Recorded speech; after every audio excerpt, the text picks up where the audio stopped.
What's up, everybody? Welcome back to Facts on the Ground. I am Misty Winston, joined by my co-host Jesse Zerwell. Today, we have a very special guest. You know him, you love him. He's Socialist MMA on Twitter, otherwise known as Nick, co-host and co-founder, I guess, of Fred Hampton Leftist. And I'm really excited. This is long overdue. We should have done this a long time ago, so I'm pretty pumped to be hanging out with you today. So welcome to the show, my friend. Yes, Misty. I'm glad to be on the show. Good to meet Jesse as well. Likewise. We've been moose for a while, and I always love, like, you have like this infectious anger about you on Twitter that I appreciate. And I remember you commented to me like, "Yeah, I see you getting a little bit more angry." I'm like, "Yeah, I think I'm picking up a little bit from you." So I might be rubbing off on you a little bit. Yeah. Yeah, I'm glad that we actually able to have this conversation on call here. Yeah, you have been getting sassier though. I've been noticing it. Like your tweets are getting a little bit more fiery, and I'm always here for that. So, yeah. And actually, you started out like, we always love origin stories, but you started out kind of as, I don't know if I want to say shit lib, but kind of, I don't know, like just a little bit. I will say I'm much more like, if you asked me last year, because I was canvassing for Bernie and doing all this stuff. If you asked me that last year, and even if you asked me like 2-3 years ago, I'm like, yo, I'm lefty as hell. Like no, because this is who I'm around. Like, right. I'm branched out now and I open my horizons. But to the idea that I will find someone to my left like 2-3 years ago was insane. But now I look back at that, I'm like, yeah, I was kind of a lib. I didn't even know it back then, but I thought I was anti-establishment. Well, when I first started paying attention to you, I'll be honest, I was like, okay, like because I do that with everybody. I do that with Ryan Knight. I do that. Yeah, I do that with everybody, especially people who make a transition. I'm always like, okay, like I still side eye Peter Dow. I don't trust him. He says some good things, but I'm still like, you used to work for Hillary Clinton and side by side with David Brock. Like you're gonna get the side eye for a long time. That dude is bourgeois as fuck, and he's like a resistance light individual who's trying to turn his career around. He has a lot to prove before I'll trust him. The only reason I gave him benefit of doubt, because I told you guys I wasn't on Twitter until like 2018, so I didn't really know who Peter Dow was until he did his until he shifted to the left. But I definitely understand people who, because I'll see like his old stuff and I'm like, damn, I didn't know he was that bad. He was bad. I wasn't on Twitter. I didn't follow it that close. Like I follow like policy, but I didn't like follow like individual characters like I do now. Mm-hmm. Like back then. So he was one of the worst. He really was one. I mean, he literally worked side by side with David Brock. Yeah. I mean, I only heard her stories and saw screenshots, but like, cause I'm biased in the sense that I only saw him since he did his face turn or whatever. But I know friends that had the same position you did. Like, nah, I can't trust him. And maybe I'm just not a very trusting person when it comes to politics. Like it takes a lot. I don't blame you at all. I mean, and I love that because people are always like, I can't believe you would talk to a Boogaloo boy. I'm like, y'all, it's not like I'm hanging out with them and like organizing with him.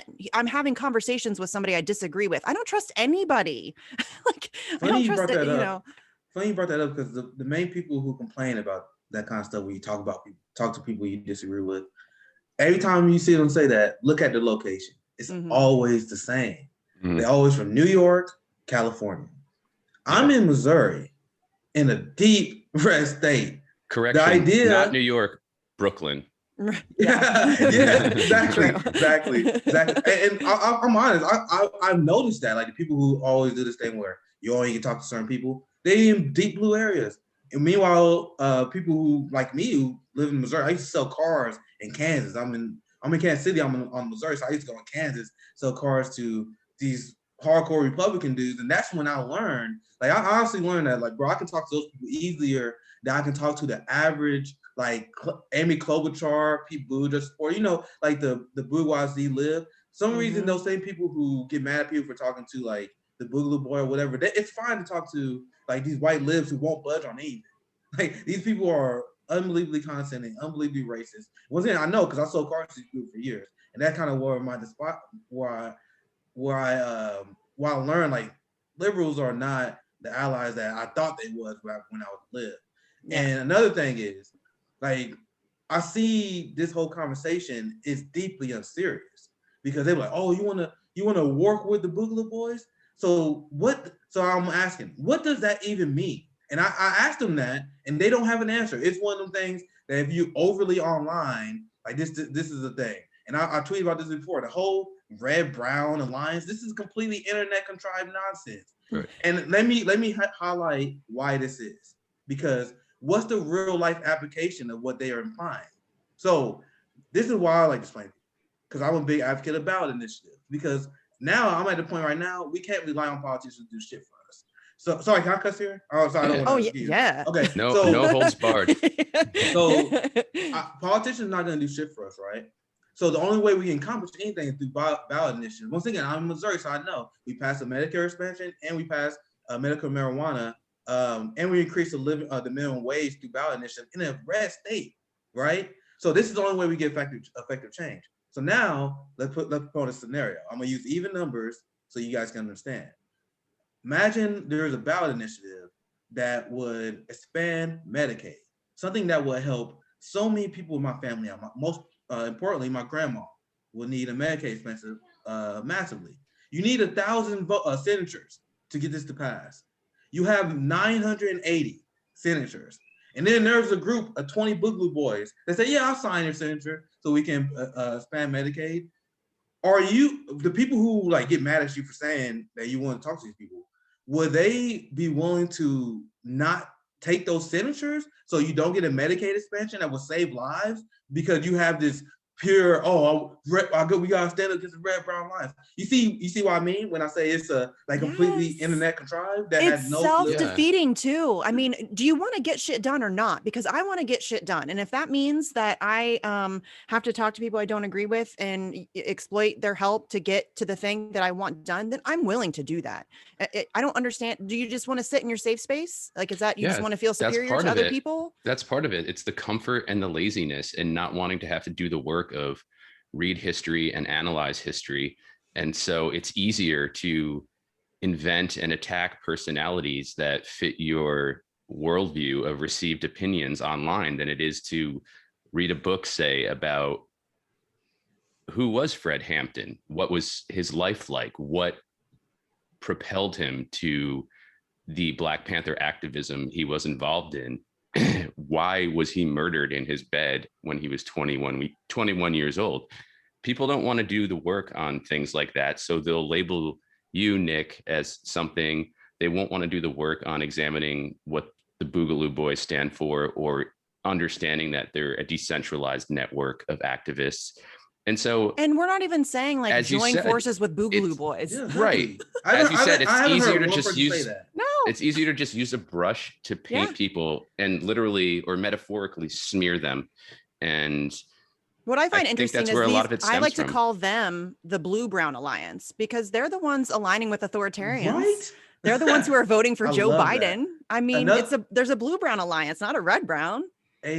Perfect. And another thing I want to ask is, because this has come from my perspective as a Black leftist, because you guys know it's like the main people who like losing their shit over this is like I see like white leftists like, oh, you want to work with white supremacists? I'm like, no. For one, no. Secondly, nobody's ever said that.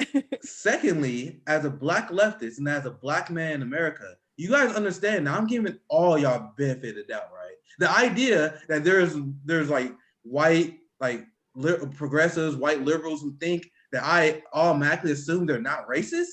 Are you kidding me? Like, right. So you guys you have to understand.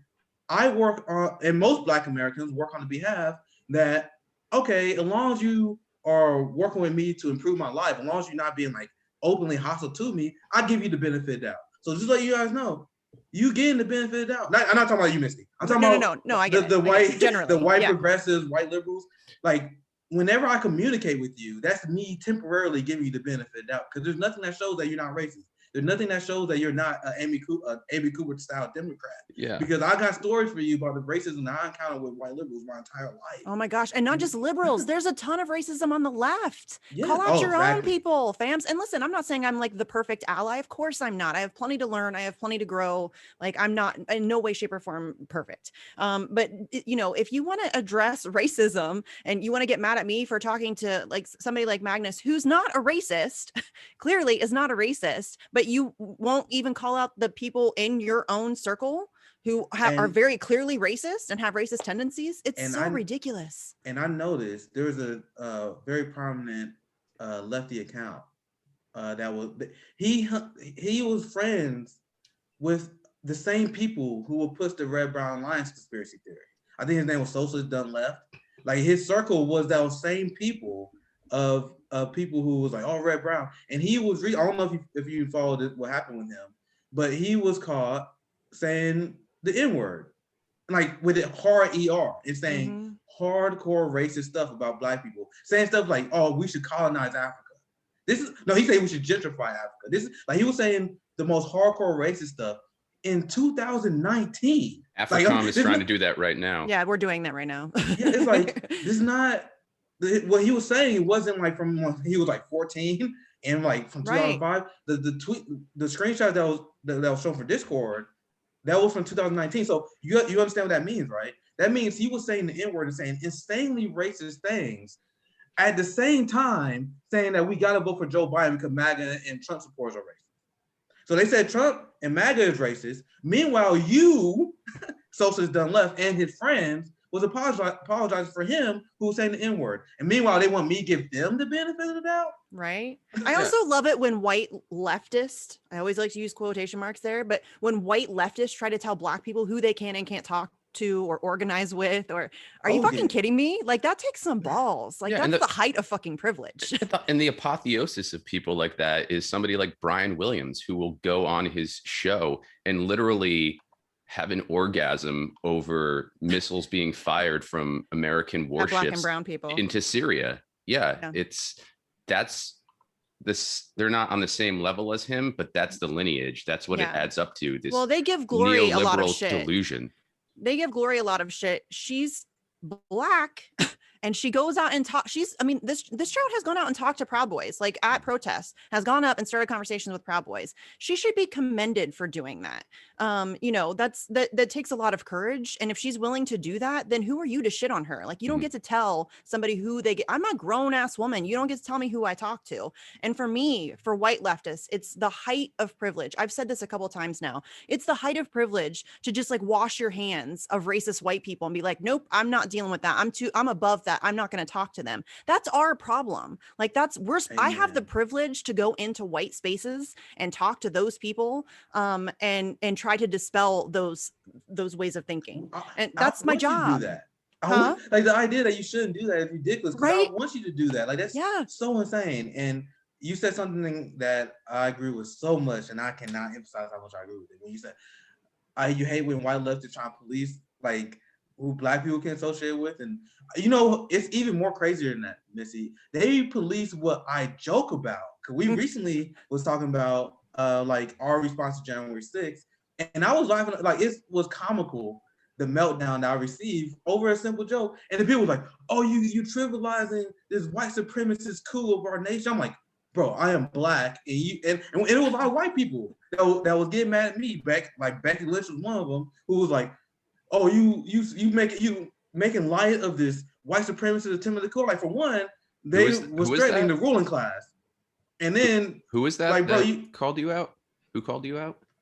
I was friends with her before. Becky Lynch on Twitter. She got Beth. mad at me. Okay, Beth. Okay. Yeah. I'll call Becky. But it's like, bro, you're white, and you got mad at me for joking about something that I obviously don't feel threatened by. So let me tell you guys this, and this is why I said on my show. If you guys think, and once again, I'm surrounded with a ton of Black and Latino people. Kansas City, one of the highest Black and Latino populations in the country. So I'm around Black and Latino people all the time. Do you know how many of us are thinking and constantly afraid of the Proud Boys and Boo-Boo Boys? That never comes up. Never, ever comes up. Do you know what comes up? Do you know who we're afraid of? Cops. You got it. We driving. Oh, there's a cop over there. So they are so out of touch with Black America. Because another thing is, when January 6th happened, you know what was trending? Black Twitter was trending. I remember this at the time. Black Twitter was trending because there were so many people on Black Twitter that was laughing at the meltdown that people having at January 6th. And me and Jackie said it on our show at the time. They were like, oh, this is fascism invading the U.S. And me and Jackie was like, fascism in Black America, just another Tuesday. Like, what? So Black Twitter was just like mocking the whole thing. Then you had white progressive, white leftists, like I said, Beth Lynn was just another example. It was like, the white leftists was like, how dare you How dare you? Like, I'm like, you guys are clowns of the highest order. If you think I'm gonna have any sort of crocodile tears over people going after the Capitol, like what? Like, Right. And anyway, that lines up with what you're saying, because that part of them policing my humor, that police who you talk to, it's ridiculous. And this is the racism problem that you lay out that's on the left. They think they are white saviors, and they think they can control the behaviors of Black and brown people.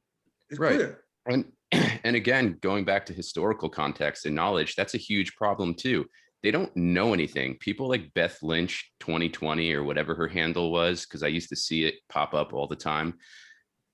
People like her get their credibility, if you will, from their snarkiness on Twitter, but there's never really much. Hey, I feel personally attacked. No, because you have substance to what you put out, even if it's snarky, in my opinion. And there's that also combined with the fact that these people start the clock whenever it's convenient for them. We see this with Israel all the time, vis-a-vis the Palestinians. So they start the clock at January 6th without looking at anything that led up to that and why something like that might happen. Not an insurrection, not a riot, not all these hyperbolic names people want to give to it, but they start the clock then, and there's nothing before that. So it looks like a random act of violence by a mob of people, even though it's built on anger that's been festering for years, perhaps even decades. But that requires You know what? nuance. These people have no capability for nuance whatsoever. You know why I call January 6th an absolute joke. Mhm. An absolute joke. And I'm done being nice with people who peddling this, because, like, for one, at first, and you guys follow my tweets, no, like, I wasn't talking about this because I'm like, all right, if you wanna be January 6th, you wanna be afraid and talk about that all the time, it's whatever. I think you're stupid, but I can just ignore that. Now I feel compelled to talk out against it, because now they're using January 6th to fund the police more and take our civil liberties. Now I'm like, okay, now that you guys fund the Capitol Police more, now it's personal. So now I'm making a point to speak out against the outrage on January 6th. We have to, because that's exactly what it's being used for. Yep. And let me explain to you guys why it's a joke. And most of you two already know. So for one, it was heavily reported that the Pentagon and the police was complicit in that. And that makes sense, because anyone who seen any previous protest in the Capitol know how absolutely impossible it is to get anywhere near it. And then there was examples of Black Lives Matter protests. And there was actually, I'm trying to remember off the top of my head, but I think it was a worker strike that was done in the Capitol. And there was a few years ago where people got too close and they got messed up by the police. I think one got shot by a rubber bullet. Like, so my point I'm making is they do not play games with the Capitol. So it's clear that the only reason why this even happened, because it was complicity with the Pentagon and the police. And then once again, even like the corporate news will acknowledge that. So the police was complicit with that. So why was they complicit with that? It's due to racism. And why did I say that? So it's a mob of white unruly people, and they assumed that they would play nice because it was white. So what happened on January 6th was they made a miscalculation. They were like, oh, Trump, these white people, they will play nice. So let's let the Republicans do their PR, because that helped the Democrat Party as well. I know I'm going a little longer, but I'll explain why I think this is BS. No, so you're fine. even if they were successful in doing the publicity stunt, that helps Democrats as well, because they can continue to do what they're doing right now, fundraise off of it. So they were okay with allowing this to happen. Republicans obviously are okay with allowing this to happen, because it allows their base to say, oh, the Republican Party was fine for us. They cared about the election rigging. So if you had a group of Black people that was trying to storm Capitol like that, like a lot of people point out, it would have been mowed down. It would have been mowed down. So this is why January 6th is a joke, because January 6th, in a nutshell, was a political stunt done by Washington, supported by the police, supported by the Pentagon, that gone drastically wrong.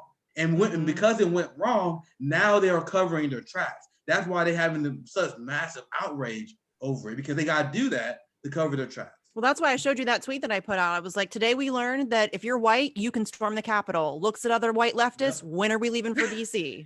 You know what I'm saying? Like that's exactly what it is. And I was in DC the days leading up to January 6th. We had the extradition hearing for Julian Assange was on January 4th. And so we were there in DC because we were doing rallies and actions and all that stuff. And leading up, they knew it was coming. Everybody was talking about it. People at the gas stations, when I went to get Dunkin' Donuts for one of our protests, got a bunch of coffee and stuff. Everybody was talking about this thing that was going to be happening on January 6th. They knew, they were fully, like, completely aware that this was coming. And then all of a sudden they're just completely unprepared. I mean, come on, that's ridiculous. Anybody that buys it, and now it's just being used. You're absolutely right. It's 100% being used to pass all these anti-protest bills, to take away free speech rights, to give the cops more money. We now have progressives like voting present on giving cops more money. What the fuck is going on? It's crazy. It's crazy what's happening. Any chance of me having sympathy for January 6th died the very second I saw that video of the cop letting the protesters. I probably wouldn't have sympathy for it anyway, but I'm saying any chance of me having sympathy for that died that second. Because I'm like, all right, so the state is complicit with that. What was you about to say, Jesse? I was just going to say, sorry, I wasn't ignoring you speaking. I was listening to everything, but I was looking at my Twitter to find this tweet about January 6th that I tweeted at AOC, because as we all know, she's been on a crybaby campaign since then. And I said, 6 January was a joke. Why isn't the House convening a committee to investigate Israel's genocide against Palestinians? But we get this out of left field focus or obsession with forming a committee to form another Democrats investigative Benghazi. Committee about, it's going to be the distraction up until midterms, and they're still going to get their asses kicked. And the gall for you to be somebody like AOC to make those videos of saying you fear for your life when you do not utter one word about a Palestinian child who receives a phone call from the IDF telling him and his family, or her and her family, that they have 5 minutes to get out of their house before it's destroyed by an F-15 bomb provided by the United States. And they don't even give them 5 minutes. They give them less than that. She doesn't utter one word about that. She knows not the name of one person killed in Palestine in the last war Israel just waged on it for 11 days. She doesn't care. It's about her. It's about her cult of personality. And I think a lot of astute observers saw that early on, and it's panned out, and people aren't buying the bullshit anymore. Drama. Other than the people we talked about earlier. The people we talked about earlier still buy into her. Is it true that she, like, I haven't looked into this claim, but is it true that she wasn't in the building? She wasn't in the building. No. She wasn't in the building. She was not even in the building. And that's what makes me so mad. Listen, I'm not going to discount anybody's trauma, but I find it very hard to believe that and she wants to whine and cry about how she's so traumatized. Okay, well, how about the average Black man in this country? What kind of trauma does he deal with every single fucking day?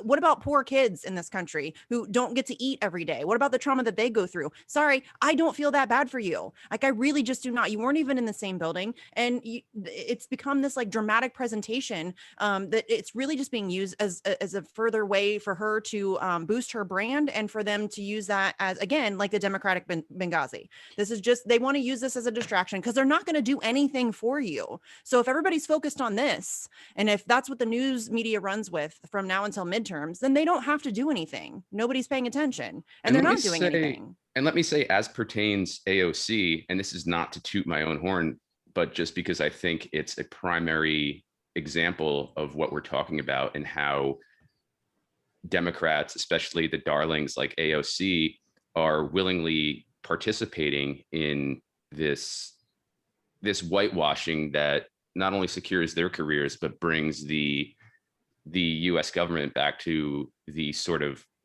Clinton, Bush, Jr., Obama status quo, where the national security state is of utter importance, and funding the national security state is of utter importance, and keeping forever wars going is of utter importance. And she is a vessel for them to do that. But at the same time, she's hoodwinking a lot of people, and that's very dangerous, and creating a false perception of unity, of solidarity, of camaraderie with people such as yourself. Yeah, I gave AOC and the squad way more benefit of the doubt than they deserve. Yeah, you did. yeah, you know. Yeah, you did. At the time, I figured, because my mindset was, I wasn't like one of the people that believed it was perfect. At the time, I thought it was a waste of time to go after them because it was my mindset was, I'm explaining my mindset and why I was wrong. My mindset at the time was like, there's so many horrible neoliberals. Why waste my time going after AOC? That was my mindset then, even when she did something I disagree with. And I'm thinking like, all right, maybe we like put pressure on her. Maybe she might do the right thing now. That's delusional. Because now it's clear to me. That's why I say even when we apologize to her right now and who follows politics, like I'm not gonna trash people who like casual observers, but it's like if you want people that in the weeds, like you are, you still apologize for AOC, you kind of shady because the game is very, very, very obvious. So AOC is the most popular member in Congress, one of the most Twitter followers. You got to fact check me on that. I think she has the most followers on Twitter. I think so. In Congress, yeah. Yeah. But Also, easily the big. Go ahead. Not to interrupt, even though I just did. How does she have the time to tweet as often as she does when she's supposed to be working in Congress? They're not. I actually talk about this on my show. These politicians are not as busy as the corporate media that's on, and that's why I made my point where I think press secretaries should be abolished. Like the whole idea that Jen Psaki and Sarah Huckabee Sanders is a thing that should be dropped. If you are a politician, you should answer to the media. Period. And if you are unable to answer to the media, you are not fit for the job. And then I remember when I made a tweet, it went pretty viral, so I'm glad most people agree with me. But I saw some shit libs that were like that quote tweeted, and it was like, oh, so you think that the president should spend all the time doing this? They are very busy. I'm like, no, they're not. They're not. No, they're not. You're a child if you believe they are. Yeah, they're not that busy. You're absolutely right. They are 100% not that busy. And it's also frustrating to me too that people don't seem to understand that the fake leftists, and to me, this is just my opinion, come for me or don't, I don't give a shit. Bernie Sanders to me is far more dangerous than a shit lib. He has convinced a lot of people that they're lefter than they are. He's then sheep herded those people into a completely corrupted and broken system. He's standing in the way of legitimate progress because people are hanging on to this, like people like Bernie or AOC or Rashida Tlaib, all these people it's a cult of personality, and these people like people are desperate for something to believe in, for someone to believe in. And so they grab a hold of these personalities and they're like, yeah, these people are going to work for us and they're going to save us. These people are not working for you. They're not here to save you. They're here for their own careers. But they have this veneer of progressivism. And so people buy into that. And then they get sucked into this completely corrupted system that is killing us.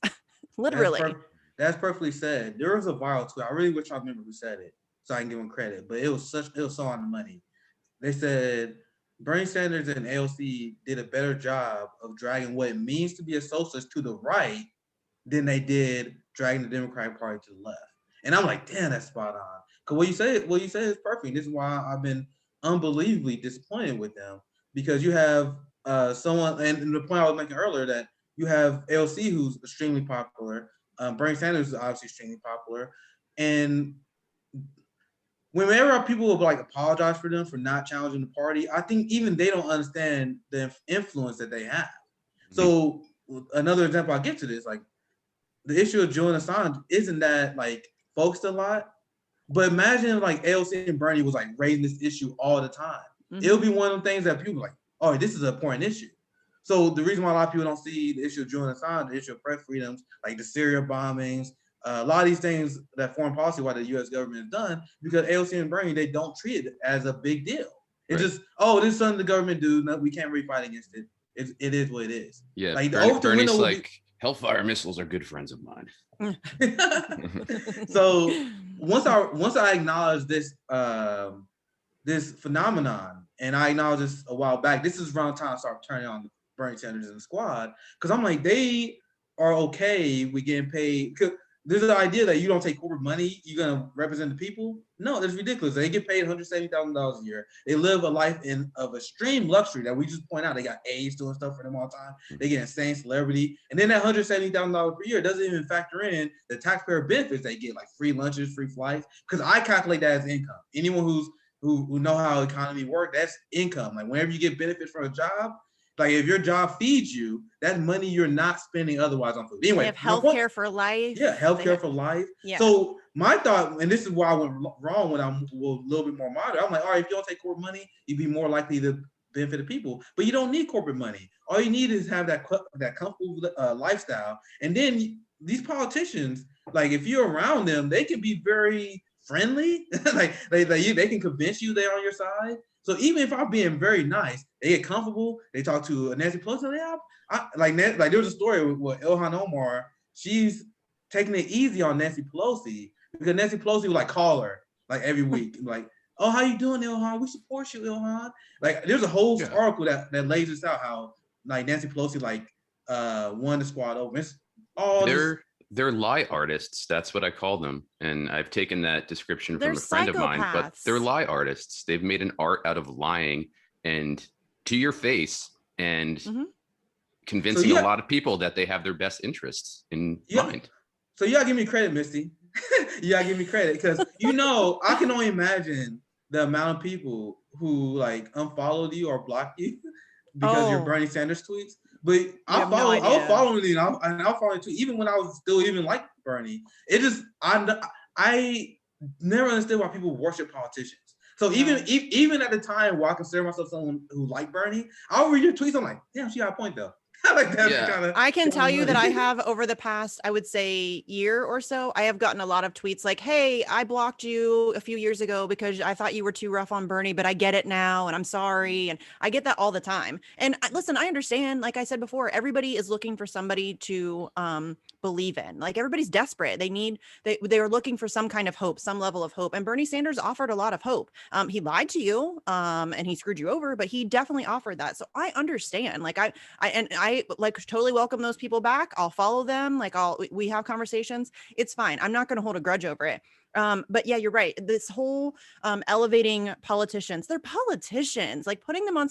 I call them celebriticians because we turn them into celebrities where we're just like worshiping them. It's a cult of personality. We don't really care about substance. It's just, it's a branding exercise. It's all it is. Like there's no policy. Nobody gives a shit about policy or what their voting record actually is. The thing I found most frustrating about Bernie Sanders supporters, most of them don't even know his voting record. They have no idea that he's like a longtime imperialist and that he's a longtime like loyal Democratic Party team player. Zionist. Yeah, he's a Zionist. I mean, they didn't know this. All they knew was like the mythology that he created for himself, that him being handcuffed to the black woman at a rally and the just the stuff that he wants. He's a very shrewd politician. He has really done a great job at like creating an image for himself. Yeah. And if you ask any of these people, I'll make this point afterward because I was making a point earlier and I started rambling and got off track. We do that a lot. with the not to toot my own horn preface. But yeah, not to toot my own horn. I tweeted out last week a joke in response to the story that AOC had illegally parked her Tesla outside Whole Foods. And I tweeted something to the effect of she would do us all a lot better to launch yourself into space inside of that Tesla, referencing what Elon Musk did. Suspended for that. Yeah, I got suspended and the tweet's deleted. Damn. It's still in my timeline, deleted, but that speaks to the cult of personality that we're talking about and this obsessiveness. And one of the things Twitter told me is that it's not just saying something explicitly. It's if your language is determined to be wishing or hoping harm on somebody, then they have the right to suspend you or worse. They're thought crime. They're a private company, Jesse. But that's thought crime. That's thought crime. Who are they to determine what your hopes and wishes are? And they're not private companies. I'm so tired of that shit. Like I get like technically, legally they are, but they are so intertwined with our government that they are no longer private companies. They run shit. Google, Twitter, Facebook, they run shit in this country. That's not a private company. They're doing it in service of the national security state, which I just mentioned. And they want to get back to that so badly. Like John Brennan is probably having a panic attack every minute until he gets back into some sort of position where he can drone murder people again. So yeah, it's very problematic in so many ways, not just because it's presenting a false picture to people, but because it's enabling these huge concentrations of power to consolidate their power even more under this patina of there's more consolidation. Liberalism. I'm trying to find the tweet. Somebody tweeted out today that Google is like Amazon. We're giving Amazon like a $10 million PPP loan, and then they're using it to buy some movie theater. MGM. Yeah, I just saw that. MGM. Yeah. Yeah. And then Google also, there's also another, like Google's doing some shit too, where there's some consolidation there. Hold on, let me look at Bess's timeline because yeah. I mean, what's left to consolidate? They've taken up everything. That's what I'm saying. Like, it's going to be down to like Jeff Bezos and, like Yeah, Emperor Bezos. I have my radical politics because there's no other choice. This is not sustainable. Right. Like, this is what people don't understand. Like, the moderate position is not the sustainable position. Like, how is income inequality and how is these giant big tech companies taking over our government? How is this sustainable in the long run? I love it when people call me an accelerationist too. I'm not an accelerationist. I'm reacting. I'm reacting. This shit, they're the ones that are accelerating things. I'm just reacting to the horror around me. That's all that is. Exactly. And I got the same. I got the same comments as well. People call me a accelerist. I'm like, no, Biden the accelerist vote. Because people get put to sleep and then things will get worse for people, and then they won't vote for the Democrat again. Then you get another Biden's a fascist, but you get another red fascist in charge. Yeah. That's the thing. And so I get those same reaction. People are like, oh, you just advocating for accelerationism. And Jesse, you mentioned like the cult of personality, and that's why I brought it to you, Misty. I hope you're proud of me because I'm like, even when I like Bernie, I like your tweets, like when you bash them. So this is why I have a disdain for people. Like, even when I was more moderate, I still didn't like defend or worship celebrities. Even back then, like even if someone was challenged a celebrity I didn't like, I was like, oh, okay, that's an interesting point. Or I would either look into it. I'm like, all right, I must have missed that or something. Like so the people who get like, I get it now because now I turned on Bernie in the squad. So I get like ton of people who like go after me. I'm like, even when I liked Bernie in the squad, I never did what you guys are doing. Like, even when I was on their team, I would never went after people on their left, flanking them on the left. So I see them as unbelievably unhinged. And it shows a giant problem of celebrity worship that I thought, when I was a liberal, I thought it was only a problem on the Republican Party. Mm-hmm. Then when I became, like, I voted Green in 2016, even though I was a shit lib back then, because even then I acknowledged the problem. So even back then I was like, yeah, this is nonsense. So that's why I like more sassy now, and that's why I get more upset, because to me it makes no sense. Even when I was at my most shit lib like tendency, that's why I turned on Obama when I used to like Obama, because I'm more receptive to people bashing politicians. When I heard Cornel West called Barack Obama a Rockefeller Republican blackface, I didn't get offended because I'm like, wait, did I miss something? That's my mindset. And now compare that to the mindset of people who get mad at me, get mad at you, get mad at Jesse for criticizing the LC. And this is why I got no tolerance for them. Because even when I was at my worst, I wasn't like that. Like, and some of these people are so ridiculous. Like, if you are stalking, I got no respect for them. If you're literally stalking a podcaster, or like I always say all the time, I'm just some chick in Ohio. Like they try to make me seem like I'm like really nefarious and like I am like trying to like do a secret fascist takeover of the world. And I'm some chick in Ohio. Like, I'm a mom. Like I like, what are you talking about? And they're obsessed with me. Like, I can tweet and within 4 minutes there are screenshots plastered all over their timelines and they're all talking about how crazy I am. And y'all, I have no power. Why don't you focus on some people who actually have some power to do things? Well, it's because what you're saying and what you're putting out there is true, and the truth hurts for them. They don't want to acknowledge it. They want their comfortable Elysian bubble part picture, or not even part picture, of what's happening. And but I do give you props though for sticking around, even though I was criticizing Bernie. I will give props to anybody who will engage with people that they don't agree with. Because that's called being a grown-up. Yeah, I mean, that's how I got my political position. Like, I wouldn't have turned against Obama if I was getting mad at people who got mad at Bernie, because I would have that same influence, that same reaction towards when people were bashing Obama. So I had that same kind of mindset, and that's why I always find it funny when people get mad at me when I'm like, there's no leftist infighting. These people are not my allies. Right. And then people are like, oh, you trying to divide the left? I'm like, no. I'm dead serious. I'm dead serious. Yeah. If you are one of the people that defend politicians and attack a mother in Ohio and a poor black guy in Kansas City because they challenge politicians, we are not allies. No. Period. Amen. And people are like, oh, you divide the left by saying that. No, I'm not. No, I'm not. Because you guys are condemning these political choices have consequences. So now we have a neoliberal reign of terror that's going to destroy the black community, like I warned you guys before the election. So even if Trump won, at least we could beat him in 4 years. Now we got Biden in 8 years. Now Pete Buttigieg in the Congress for another 8 years. You condemn my community, period. So now that's why you're not allies, because no matter what your rhetoric is, your political action condemn me. So this is why you're not allies. And then even if you, like, this is not me attacking people for their vote. I don't care. It's cool. It's whatever. But if you get mad at me for punching up and challenging my oppressors, and you vote for the oppressor, there is no reality in which you vote for our oppressors, you get mad at me when I attack my oppressors. What reality are we allies? And what reality? Right? Like, how it doesn't make sense to me. So that's why I'm a little bit more sad. That's why I got no tolerance for them. I mean, Nick is out of fucks.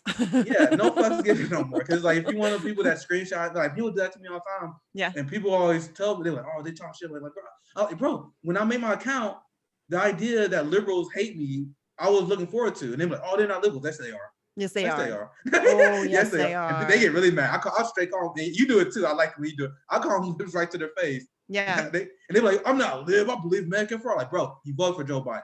I call them hipster liberals because they think that they're leftists, but they're not. I love that. These are people that don't pay attention at all to foreign policy. They have no idea, unless it's something like recently they're all about Palestine. Recently, they're all about it.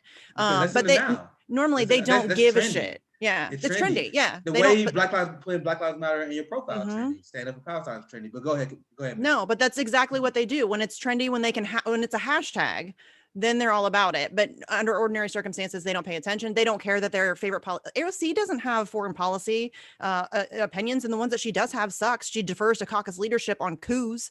I mean, but they don't care. They'll give her a pass on that. But I'm the asshole for calling her out on it. Are you kidding me right now? Like, you're not a leftist. You're not. An important point to bring up in all of this is that we need to pay more attention to these people, whether we participate in electoral politics or not, because we're all trapped in this system. We need to pay more attention to what these people like AOC say and do in the run up to getting elected, and then shortly thereafter, seeing what they say beforehand and what they stand for, and then shortly after they're elected, what they walk back. And one of the first things AOC walked back was Palestine. And it's a PBS interview with Margaret Hoover in July of 2018. You can easily find it. And it is one of the most pathetic walkbacks, but one of the most masterful displays of Nick, you'll know what it is. Speaking. It's the one where she's like, I'm not an expert on that. Yeah. She studied international relations at Boston University and then has the gall to say, I'm not an expert at geopolitics. That wasn't at my table every night. Fuck off. Seriously. On behalf of all Palestinians, Zested lemon was at your table every night. Yes. And I don't have patience for that. And it didn't miss me. And this is around the time I started turning on the progressive movement. Like my original YouTube channel was called The Progressive Martial Artist. And I changed it, kind of like, I can't even call myself progressive anymore. Because the fact did not miss me. You had a lot of these people with the Black Lives Matter in their profile. And then when the George Floyd protests happened, and then the start for defund the police, the movement for defund the police started, these same people, and I'm not even just talking about white liberals, I'm talking about white progressives. Like, you have them even like, I don't think that was a good idea. Dude, I ain't forgot that, because on my show, I covered it from day one. And then on my show that summer, I made an argument like, I acknowledge that it's not popular right now. That only majority of Black people, and actually a majority of Democrats, because that number was boosted because Black people, Latino, Indigenous people supported defund the police so much. So that movement was always supported by people of color. And even now to this day, that number is destroyed by white people. And then I look around, I see white progressives, and then you have even Crystal Ball and Rising, like, I think defund the police. I mean, I see what they're trying to do. Even she was speaking out against it. And I'm like, okay. Though. But because it's become, she also spent a whole segment smearing Julian Assange, so I have no love for Crystal Ball. Yeah, that's when I started realizing who she was.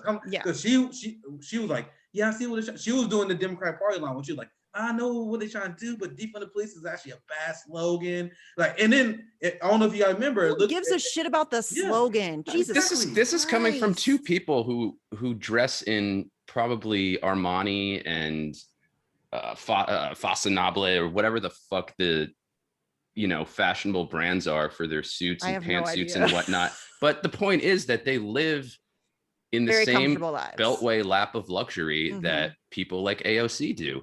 And here's the thing, I don't care if it's popular. It's the right fucking thing. Yes. So I don't give a shit if it's, I've never cared about being popular, fams. Don't give a shit. I don't care. Like me or don't, I'm just here to speak my truth. You can be on board or not. I don't care. But it's not, I don't care. I don't care if it's popular. Yeah, the Defund the platform was police, accident. abolition, abolishing police. Yeah. Fuck defunding the police, abolish them. But you got to get there through defunding.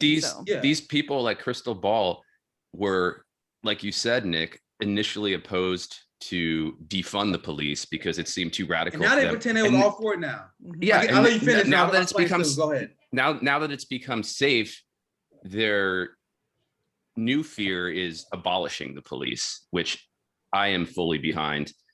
And they just they are, because and I work on 10 demands and police abolition. Yeah, I wanted to bring that up. We interviewed Awkward. Yeah, I wanted to bring that up. People understand that defund the police is the path to abolition. Because once you defund the police, you have money towards mental health services, healthcare, education, these kind of things. The causes of crime rate down. And then once you get the crime rate down to a certain point, then people are like, why do we even have these fascists in uniform? And then you abolish. So to be for defund the police, but not for police abolition is stupid. But anyway, sorry, Jesse, I'll let you finish. I'm glad you brought that point up because I wanted to ask you about 10 demands. And as Misty said, we had Awkward on the show a while back and talked about the 10 demands program and also the abolition of police. But it's still one of those concepts, if you will, that most people hear and think, oh, it just can't happen. It just can't happen. Totally forgetting that in a sense, slavery was abolished, even though I would disagree with that and say it's been moved into prisons and the prison industrial complex. But socially acceptable slavery. That's right. And there's wage slavery, and there's there was actually industrial complex slavery. It's the way the language is distorted, and the way people like Crystal Ball, who has a large platform, not only distort the language, but then communicate it to their viewers and make it seem as if defunding the police is the farthest we can go, and that reforming the police is still a material reality that we can accomplish. I'm gonna finish my original point, because that's why I brought her up, because I told you I started realizing this, and that fact does not miss me. That because I had my show, I was supportive of Rome, and that's eventually how we all hooked up. Because I was looking at Black leftist media content creators, we were all pushing defund the police, and the fact that white progressives not only shied away from it, but they were speaking out on the slogan, that did not miss me. And that was one of the things that was like the biggest thing. I was like, all right, I do not like progressives, because I learned, and it always was the case, but I guess I had cognitive dissonance. I realized that the progressive movement was just a bunch of bourgeoisie people who just want to save a little bit of money on healthcare.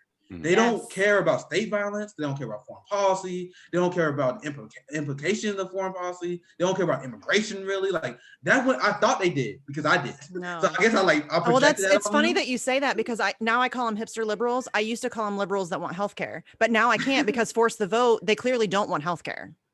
At least not enough to fight for it. You know what I mean? Like, they want to talk about it, but they don't actually want to fight for it. So And I had to change my and the point you brought up on Jesse, how you got fight for it, I think Missy mentioned that as well. I will cover that on my show. Like, what happening right now was predictable, shocking, but predictable, because I said at the time, defund the police is unpopular right now. And I did multiple segments on the show in the summer. But I said, you guys know what else was unpopular? The bus sit-ins. The bus sit-ins had a 75% disapproval rate. There was even some Black people, like, this is covered by history. These are the Black liberals, the people that I go after now. You had the Black martyrs, like, oh, I think you guys are going too far with this stuff now. Yeah, they never mention that now. They never mention that. And it's people like Al Sharpton, like Jesse Jackson, who've sold out Black communities. Don't get me started. And don't get me started. But they're still kicking around. They're still kicking around and claiming to speak for all Black communities with this moderation that does not fit with reality. The reality is that police are murdering mostly, overwhelmingly, people of color in the streets every day. We only hear about some of them. It happens every day. And it's basically become sanctioned by the government. We hear the same thing and see the same thing every time. There's outrage that lasts for a month. White kids, I participated in a march around here last year, white kids out in the street, angry, with their signs, and then, just like Palestine, 2 weeks later, nobody gives a shit. Nobody even remembers George Floyd's name. And it's because I know there are people out there who are pushing for, I guess, what would be called the radical position that we all agree with, but it's because they're eclipsed by people, these deluded opportunist personalities in the Black community like Al Sharpton and Jesse Jackson, that things get stonewalled, things get not just stonewalled, but thrown out the window as too radical. That dynamic you just laid out is why I was telling people, and people got mad at me, and people now realize I'm right. I told people Biden is extremely dangerous because the George Floyd protest happened under Donald Trump. Dude, I don't think that would if Hillary Clinton were president, I don't think that would ever happen. No. I honestly don't think that would happen. Now, because you guys realize there's been another case like just as bad as George Floyd, right? Andrew Brown. Mm-hmm. He was shot in the back of the head while running away from the police. Shot back in the head. And it was so egregious because he was following the direction and all this stuff. They refused to release the body cam footage. So my question to people who push for reforms, because I remember when the body cam reform became a thing and people celebrated. What's the point of your body cam reform? What's the point of your reforms, period, if the police can just decide not to release it? They don't have to follow it. Or they'll say it malfunctioned conveniently as we were murdering somebody. I love that. That's my favorite. Some departments give their officers the ability to turn the cameras off, which, again, as you said, Nick, what is the point then? Yeah, well, exactly. And that's what they doing. And if you guys think I'm wrong that George Floyd wouldn't happen on Hillary, like, why is there not massive protests over the fact that the killer for Andrew Brown was just released? Nothing, nada. Right. And I said at the time, like, I knew it wasn't going to be the case. It was just one of the things that, like, I'll let you guys know why Biden is dangerous. Because I told you at the time, like, it would be great if we had the same level of optimism when Donald Trump loses. And then a few weeks before, I like, see, you guys see what I'm talking about? Everyone who was in the street last year showing class consciousness as well, they're nowhere to be found now. And the situation is worse for a lot of families than it was last year. So what Joe Biden effectively accomplished, well, he did exactly what you warned us. Everyone on my timeline was warning, like, Biden is going to put people to sleep. And the dynamic that I see now, that you guys probably see it coming, but I didn't see it coming at the time, is the progressive army, the progressive politicians, they are making it easier for Joe Biden to gaslight the country by saying stuff like, oh, he's better than I expected. Oh, that's why I give him an A. He's exceeding expectations. What? He's funding a genocide. Like, he has given you absolutely nothing. Nothing. He has not done anything that they have asked, that progressives asked, or that said that they were going to push him left on. Nothing. He's giving zero student debt relief. None. Zero. No $15 an hour. No Medicare for all. No nothing. And he's exceeding expectations. Oh, dude. Yeah, exceeding expectations in terms of his dementia and. I mean, frankly, I'm shocked that he's still like upright and able to speak, and so I guess he did exceed expectations. I made a bold. I remember me and Jackie got into a little debate on my show because I made a bold claim because a lot of leftists was making the claim that Joe Biden's gonna be out in under a year. I didn't buy that. I was like, they'll go for 2. You because I remember before the debate against Bernie Sanders, Joe Biden was a zombie then. Then they pumped him up with a ton of drugs, and he's like Superman in that debate. So, and then we see Trump, he get COVID. He's a very unhealthy older man. He gets COVID, and he like recovered immediately. So there's no doubt that the ruling class, they have access to medicines, technology that we simply don't have. So while I was telling people, the only way that Biden steps down and Kamala Harris becomes the president if he dies. Right. And the reason why I say that is because they have to take the time to build up Kamala Harris. Like, the ruling class is not dumb. Like, if Kamala Harris is the president now and she becomes president because Joe Biden steps down, when everyone was called, like the right wing was calling it out, the progressive left was calling it out, how Kamala Harris after she got 0 delegates. Yeah, she got 0 delegates and she was chosen as VP so she become president. So I don't maybe I'm naive, I want to admit it, but I don't think that the ruling class is that dumb. So no, they're not. I think they're going to they'll try to put her in after 2 years, because if he serves 2 years in one day, she can then effectively serve the remainder of his term and then 2 consecutive terms after that. So she could be president for 10 years. I don't know that they'll be able to make that. I mean, they can, because elections are rigged, but she's grossly unpopular. So I don't know if she would ever actually get elected. But I just can't wait to be gaslit by all these progressives that I have to vote vote for the cop and boy wonder spook. Like, you know it's happening. That's You gonna know it's happen. happening. I'm so excited for that. The only take I have that's slightly different from yours is unless Biden dies, I think they are gonna try to drag him across the full 4 years. They might. And then the reason why I say that is because once again, as long as Biden's alive, they're gonna try. So the reason why they're doing that because they already started the rehabilitation process for Kamala Harris, and now they do it now. Like Biden has, I mean, I don't know how much you trust the numbers, but he has very high approval rating because of the media propaganda. So even though Kamala Harris was a weak candidate in 2020, they want to use her time as vice president by making Biden look good, and that rehabilitate her because she said, "I'm a vice president under this successful president," going by their rhetoric. So then that allows her to run, and then she become more electable. And I think that's their strategy because people look they at definitely have to build her up to get her reelected because nobody's going to believe that she would be anybody. Yeah, the reason why I have that take because if Biden steps down and Kamala Harris takes over, they will get destroyed in 2024. But they've been proven to be able to change people's image because people forget Joe Biden this year was an electoral juggernaut. I mean, he destroyed everyone from Bernie Sanders movement to the MAGA movement. It was unbelievable because of the media collusion. The media took a guy, he ran 3 times before and was a joke candidate. So there are people that assume that like, oh, Kamala, she didn't get no delegates, so she was getting destroyed in 2024. My thing is, I think you guys should hold on that because we seen Joe Biden run and we see him get destroyed. And they went from, he was a joke candidate, and then he was an electoral juggernaut. Y'all, the media made Donald Trump president. That's the media. The media made Donald Trump president. I mean, Hillary Clinton helped by picking him as a Pied Piper candidate, but for sure, the media gave him billions of dollars in free coverage and treated him like a legitimate presidential candidate. And that's a huge part of the reason why he was elected. The media in this country is a huge threat, not just in this country, around the world, really, Western media, period. But that's why I focus on it so much, because it is a monumental threat to humanity. There's no question. So, I mean, I know that you have to go pretty soon, but I we can do it all day. I know. I really could. It was so fun. But before we go, I know you got to like fulfill a lifelong dream and interview Cornel West. And so I just wanted to ask you how cool that was, because that's dope. And I'm pretty excited for you. I just want to add that I met him at a march for Gaza in 2014, and he was an extremely super nice man. I can imagine. Extremely. And he called me brother. So that felt like a badge of honor. That's like a nice warm hug. And he gave me a hug. I have a picture of him. Not nice. A hug, but like kind of like side, arm around, like a side squeeze. Yeah, because we were walking in the middle of Manhattan at the time. Yeah. So what was that like, Nick? Tell me all about it.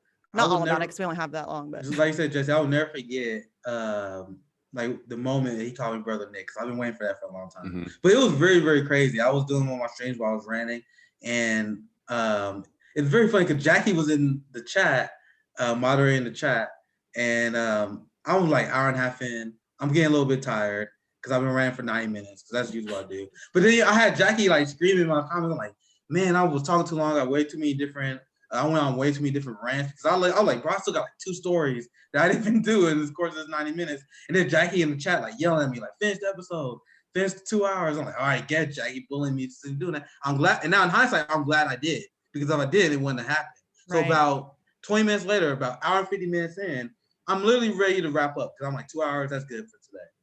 Literally, as I'm wrapping up, he calls me. And I was kind of expecting that call because I gave him his partner my number. But that was like a week ago. So I'm like, I don't know when the hell he's going to call me. I'm literally live. He calls me, and I thought it was someone pranking me. I thought someone knew I was live. Because you know how people sound slightly different on the phone than they do in real life, right? Yeah. So when I was live, like, all right, this is one of my friends who watched me, who messed with me. Because he was like, hey, man, this is Dr. Cornel West, man. Looking forward to talking to you. Like, you know, and I was like, bro, who's this?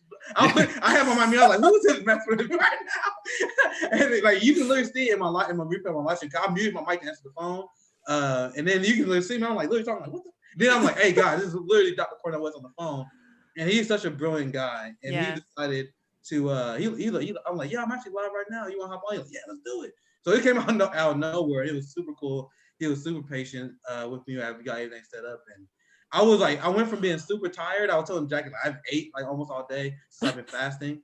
And I'm like, I'm tired, I'm sleepy, I'm thirsty. I went from the second he called me, I'm like up, like he's go. like a human can Yeah. of Red Bull though, legit. That man has so much energy. Like every time he talks, I like feel like I'm ready to go fight somebody or like destroy capitalism or something. Like I'm ready to go. So yeah, I can imagine. Yeah, and I say this. He's the perfect point of somebody, well, I suppose somebody who's on our side, if you want to put it that simply, but I have my disagreements with him. He has a religious aspect to his activism, which I vehemently disagree with religion, but there's so much more there in common and so much more solidarity. I don't know if you know this, Jesse, but you can disagree with people and still work together. It's weird. Yeah, but I'm saying even within sort of I get it. Our own circles or our own movements, if you will. And I get it. Yeah.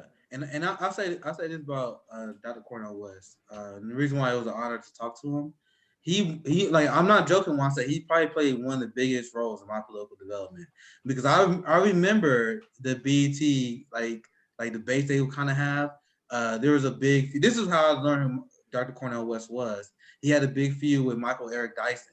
And remember, this was back when I was still a little bit more lib brain. Michael Eric Dyson is like the shit-lib version of Dr. Cornel West. He's actually really good at communicating the problems what's going on in the Black community. But what makes him awful is he would take that, like the real problems that he would outline. He was like, this is why we got to vote for Joe Biden. This is why we got to vote for. So then he's that kind of Black academic I despise. Sort of like he got into a big beef. Coates. Yeah, he got into a big beef with Cornel West, because Cornel West was telling it as it was. He was like, yo, Barack Obama's Rockefeller Republican, blackface, he sold out the Black community. I mean, hardcore rhetoric. And unlike, I told you guys this before, unlike a lot of people, I heard his rhetoric. I'm like, wait, I didn't immediately turn off from it. I'm like, what? I want to hear more. And I remember he had a giant beef with Michael Eric Dyson, and he literally tore him to shreds. like he tore him to shreds.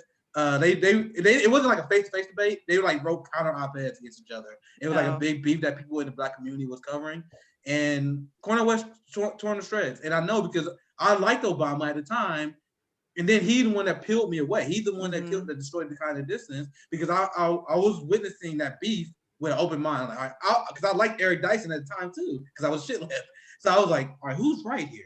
Because this guy, he seemed smart. He was the first Black Harvard professor. And then after seeing both the arguments, I'm like, all right, Eric Dyson full shit. I like Cornel West though. Well, Dr. West is really a really effective communicator. He's really good at getting the message across in a way that is easy to understand and passionate, and he's just really good at doing that. So and I'll say this one last thing, because people know me as like this bomb thrower on Twitter or whatever, but I canvassed with Bernie, and I still don't regret it, because I use that as a way to turn the Black community more anti-establishment. I've converted so many people during my time into not supporting the two-party duopoly. I use this campaign almost as a mechanism to radicalize my community. But people see me as like this populist bomb thrower on Twitter. But in real life, when I'm talking to people I disagree with, I'm not like that at all. Like when I talk to voters, like when I'm doing my door-to-door, when I'm converting people, I approach those situations the way I think Dr. Cornel West would. And that's why I was effective.